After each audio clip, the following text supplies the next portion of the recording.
Okay, people, I'm here in Ijebu-Ode. Ijebu-Ode, I don't know where exactly I am in Ijebu-Ode, but I'm in Ijebu-Ode and I'm at one place, Odogbolu Local Government Traffic Task Office. That's where I am.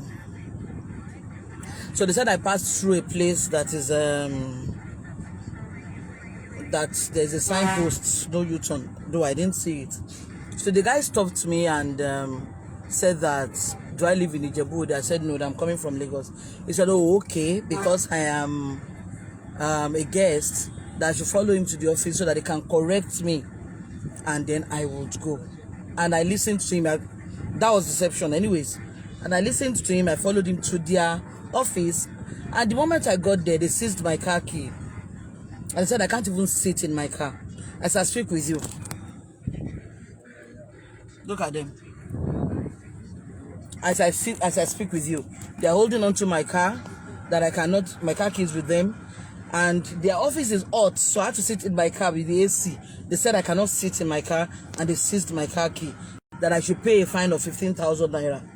That is the fine I'm supposed to pay on a place that I don't live, and I don't know their law, and there was no signpost. So I'm telling this man that he should take me there. Let me see the U-turn, because as far as I'm concerned, I'm a law-abiding citizen. Everybody knows that. As far as I'm concerned, I felt like, okay, let me see the offense that I've committed. And then he said I cannot even. I even said the officer that came in with me should follow me back so we can see where the signpost is. And they're saying no, that I cannot move from here.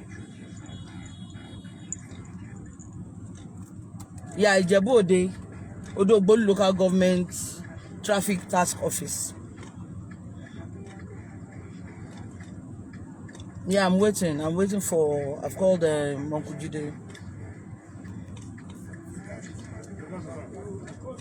I have not seen this in my life. At least if you know that I was wrong, road safety, a lot of times they arrest people and they give the receipt right there and then. You will not trick people to your office. As far as I'm concerned, I was tricked here. The guy said because I'm a visitor, I should come to their office for correction.